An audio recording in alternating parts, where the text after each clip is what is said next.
Hello everyone, welcome to in this session my dear friends. एसोकॉम पर आपका स्वागत है। दोस्तों, हम अपनी इंडियन पॉलिटी एंड गवर्नेंस की सीरीज पे मौलिक अधिकारों पर चर्चा कर रहे हैं। देखिए, मौलिक अधिकारों की चर्चा के अंतर्गत हमने देखा, अभी तक जो हमने पढ़ा है उसके बारे में हमने मौलिक अधिकारों 12 से जो 35 तक मौलिक अधिकार भारतीय संविधान के भाग 3 में जिनका जिक्र किया गया है, उनके बारे में हमने शुरुआत से विस्तार से चर्चा की है। हमने पहले दिन देखा था कि राज्य शब्द का तात्पर्य क्या है मौलिक अधिकारों के संदर्भ में, विधि से क्या आशय है। फिर आर्टिकल 14 जो है विधि के समक्ष समता और विधियों के समान जो संरक्षण की बात करता है, उस पर हमने चर्चा की है। उसी के साथ हमने जो इक्वालिटी का जो कॉन्सेप्ट है और सुप्रीम कोर्ट किस बेसिस पे देखता है कि डिस्क्रिमिनेशन किया जा सकता है, उन सब के आधारों पर भी हमने चर्चा की थी। हमारी जो आखिरी चर्चा थी उस पर हमने जो मौलिक अधिकार के अंतर्गत जो हमारा आर्टिकल 15 है, जो 5 ग्राउंड्स के बेसिस पे मौलिक अधिकारों किसी भी प्रकार के लोगों भेदभाव को निषेध की बात करता है, उसके बारे में पढ़ा था और हमने समता और समानता के बारे में थोड़ी चर्चा की थी। देखिए, आज जो हम पढ़ने वाले हैं वो आर्टिकल 16 में कौन कौन से ग्राउंड्स हैं या कौन कौन से प्रोविजंस किए गए हैं, केवल हम उसके बारे में पढ़ेंगे।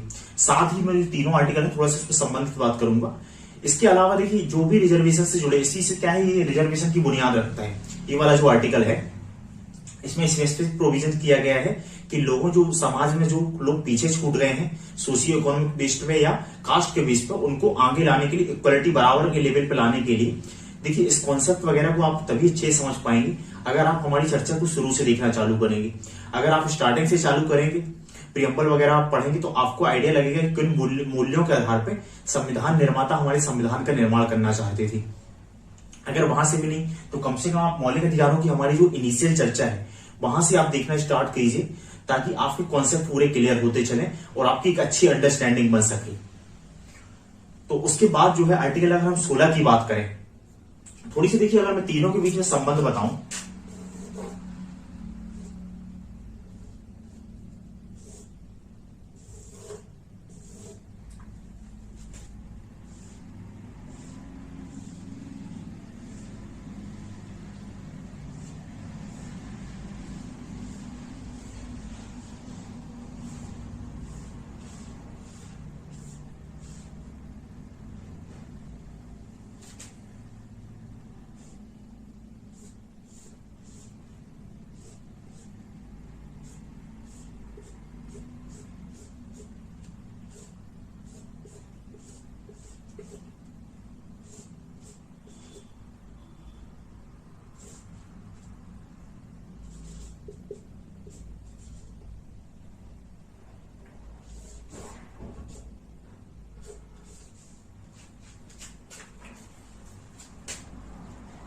तो देखिए, जो आर्टिकल हमारा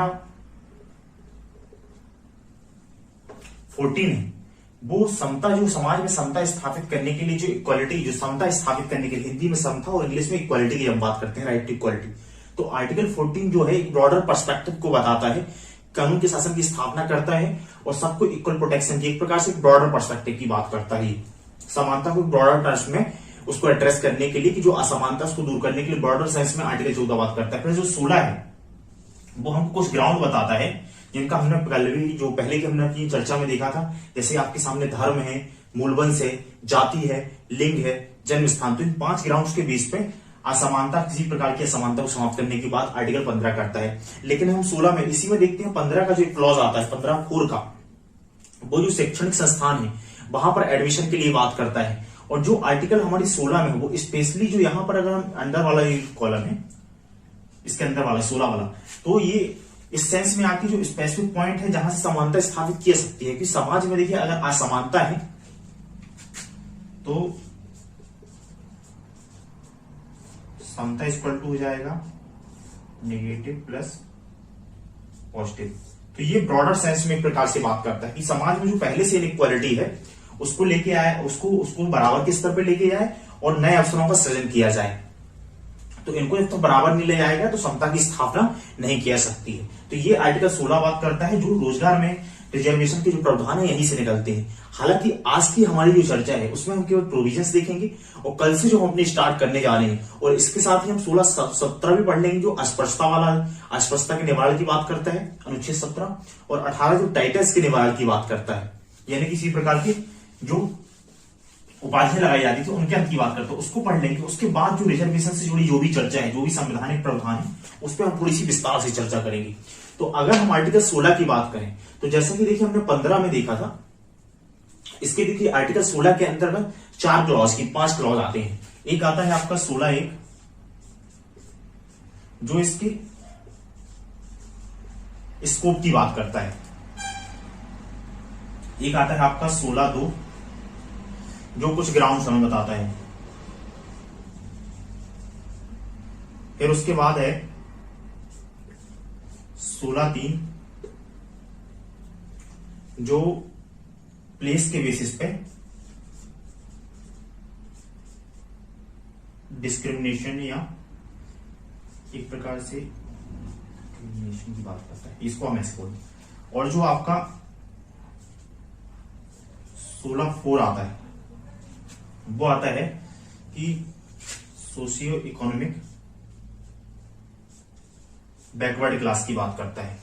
और जो आपका 16(5) है वो आता है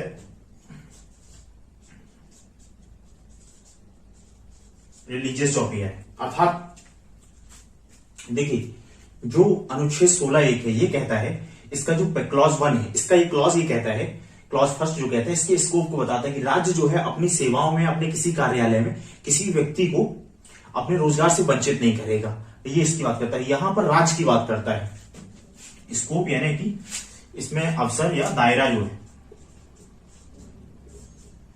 इसमें जो भी राज्य जो है, और यहां पर देखिए राज्य की बात की गई है, यानी कि जो गवर्नमेंट जॉब्स है उनकी बात की गई है कि वहां पर किसी भी कार्यालय से किसी को वंचित नहीं करेगा या किसी को रोक नहीं सकता, राज्य का ये दायित्व है। तो वहां पर राज्य की बात कही है, ना कि प्राइवेट संस्थानों की। इसलिए रिजर्वेशन जो है वो केवल गवर्नमेंट संस्थानों में, गवर्नमेंट इंस्टीट्यूशन, गवर्नमेंट नौकरियों में दिए जाते हैं।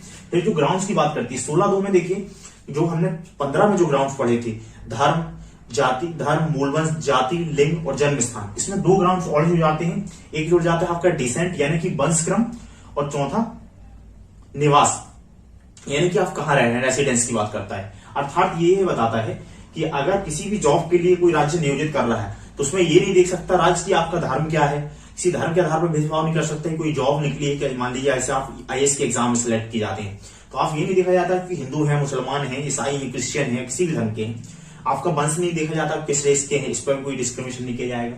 जाति के आधार पर कोई डिस्क्रिमिनेशन, किसी भी कार्यालय में राज्य जो है जाति के आधार पर किसी व्यक्ति को रोक नहीं सकता है, लिंग के आधार पर किसी कार्यालय में नहीं रोक सकता है।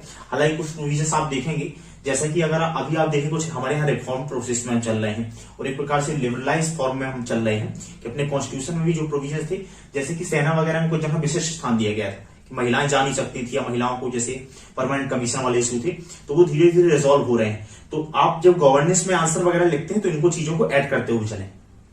उसको हम रिजर्वेशन जितने उसको पढ़ें डिटेल से। फिर जन्म स्थान के आधार पर नहीं कर सकता कि आप किसी स्थान में पैदा हुए हैं तो आपके साथ भेदभाव किया जाएगा, हालांकि कुछ अपवाद आपको देखने मिलेंगे। और दूसरा वंशक्रम, देखिए जब अंग्रेज लोग थे तो ऐसा माना जाता है कोई किसी एक खास व्यक्ति, एक खास परंपरा के लोग आ रहे हैं या कोई राजा महाराजा की परंपरा के हैं तो वही लोग आपको उन्हीं को वंश या उन्हीं को अच्छे पद दिए जाएंगे, तो उसे भी यह प्रोहिबिट करता है। और निवास स्थान की आप कहां रह रहे हैं उसके आधार पर 2 ग्राउंड इसमें एक्स्ट्रा हो जाते हैं।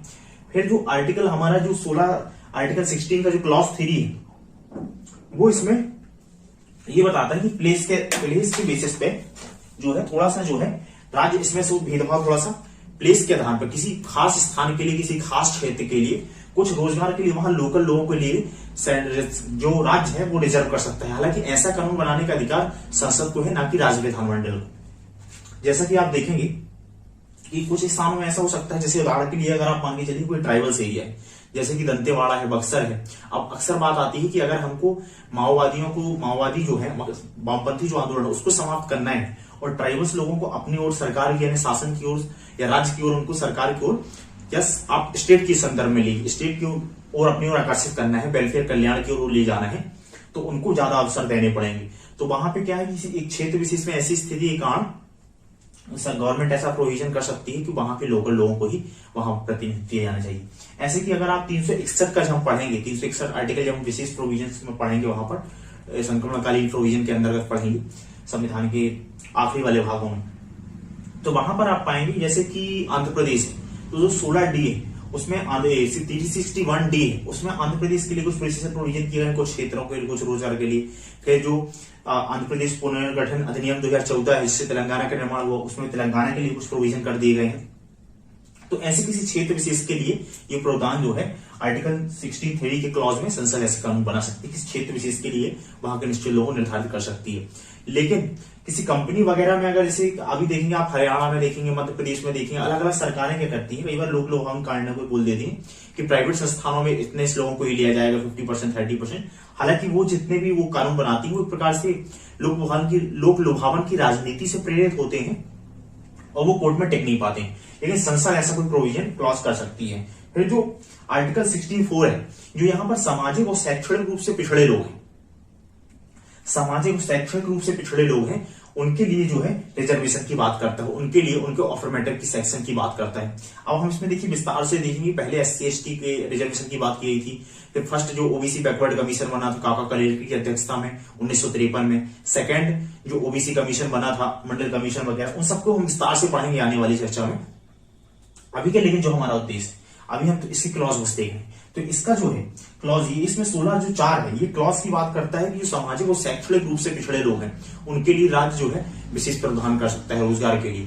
तो उसी के अंतर्गत और फिर राष्ट्रपति को एक कमीशन बनाने का भी अधिकार है। और जो उसको जो अभी जो नया कमीशन बनाया गया है ओबीसी के लिए, सामाजिक और शैक्षणिक रूप से पिछड़े वर्गों के लिए जो कमीशन बनाया है और जो कॉन्स्टिट्यूशनल निकाय के तौर पर स्थापित किया गया है, हम उसके बारे में विस्तार से पढ़ेंगे। इसी में देखिए 16/4 में क्या है, 16 जो 4 का 1 है और 4 2 है। तो 4 जो 1 है वो आपका प्रमोशन में रिजर्वेशन, और 4 2 जो है कैरी फॉरवर्ड या बैकलॉग वाली बात करें आप।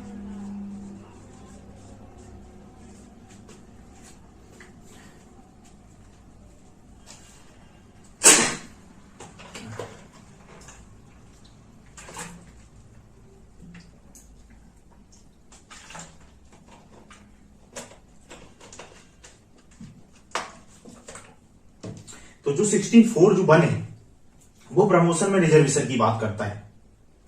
अब क्या था, पहले जो था प्रमोशन में रिजर्वेशन था नहीं, पहले से जो है 90 के दशक में इसको लेके आए। क्योंकि क्या होता था कि जैसे कुछ जातियों को आरक्षण दे दिया गया, तो यहां पर ऐसा क्या होता था कि उनके साथ जॉब लगने के बाद भी उनके साथ डिस्क्रिमिनेशन बना रहता था। जैसे उनके पास कोई इंक्वायरी बैठी तो जो हायर ऑफिसर है वो एक खास विशेष जाति का है जिनका पहले ही वर्चस्व रहा है, तो उनको बराबर जो है वो जो असली जो सामाजिक न्याय का उद्देश्य है वो हासिल नहीं हो पा रहा। तो प्रमोशन में रिजर्वेशन की बात की है।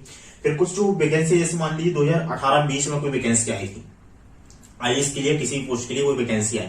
अब वैकेंसी मान लीजिए 10 पद जो थे ओबीसी के लिए थे, 5 SC के लिए, ऐसे मैं एग्जाम्पल के लिए दे रहा हूं।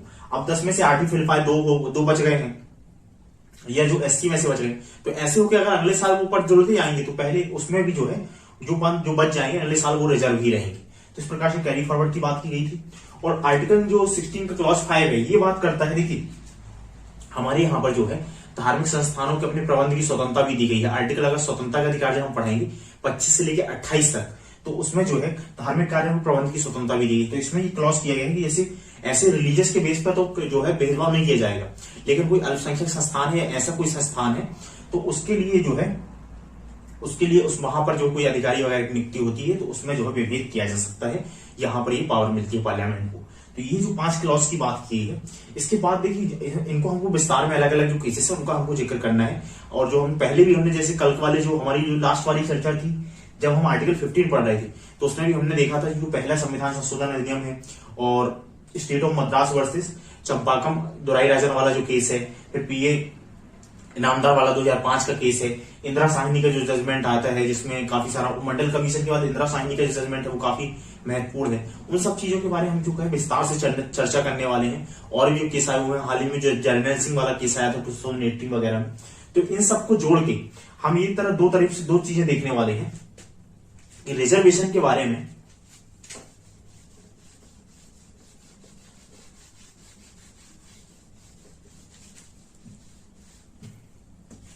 देखिए होगा क्या। एक तरफ यहां पर ये देखेंगे आप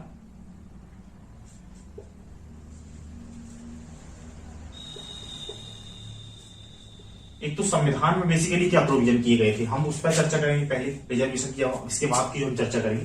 पहले 17 हमारा प्रयास होगी 17-18 भी हम पढ़ लें, समता के अधिकार में जो भी 5 आर्टिकल आते हैं उनको हम क्लियर कर लें।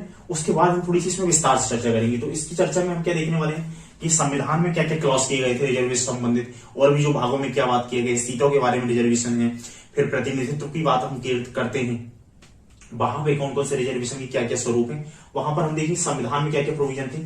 फिर यहां पर देखेंगे आपकी संसद, और इसके पैरेलल में यहां पर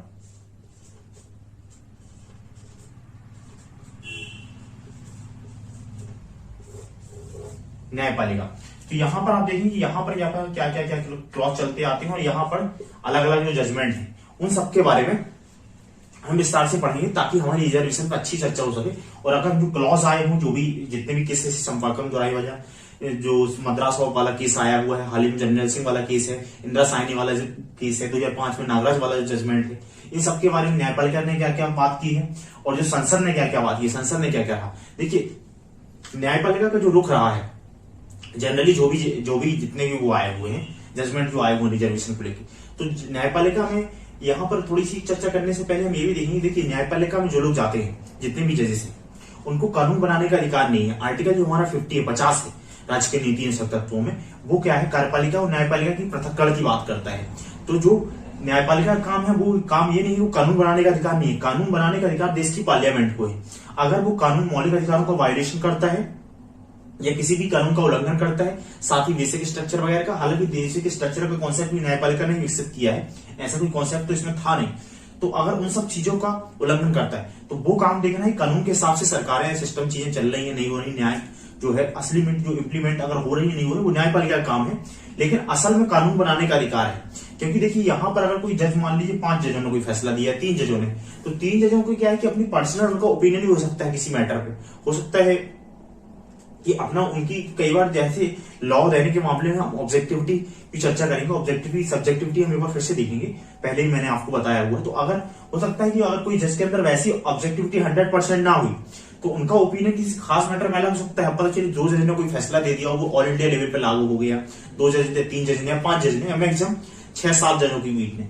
लेकिन संसद में जो क्या है, पूरे देश का प्रतिनिधित्व करने वाले लोग जाते हैं, तो पार्लियामेंट के पास पावर होती है क्या लॉ बनाए। तो पार्लियामेंट का जो न्यायपालिका का जो रुख रहा है, ज्यादातर जो जजमेंट्स आए हुए रिजर्वेशन के, वहां पर वो उन्होंने मेरिट को थोड़ी सी ज्यादा तवज्जो दी है, मेरिट को ज्यादा तवज्जो दी है। न्यायपालिका का जो रुख रहा है और संसद का जो रुख रहा है, वो यहाँ पर जो संविधान के मूल्य, दोनों मूल्यों के हिसाब से चलते हैं, लेकिन संसद का जो रुख रहा है यहाँ पर, या अलग अलग जो भी सरकारें आई, वो सोशल जस्टिस पर थोड़ा सा ज्यादा केंद्रित रही है कि सामाजिक जो न्याय है वो मिल सके। इसका देखिए अलग अलग लेवल पे आउटकम भी क्या होगा, उन सब पे हम चीजों विस्तार से चर्चा करेंगे। तो आज की हम चर्चा को यही समाप्त करते हैं। थैंक यू दोस्तों, थैंक यू सो मच।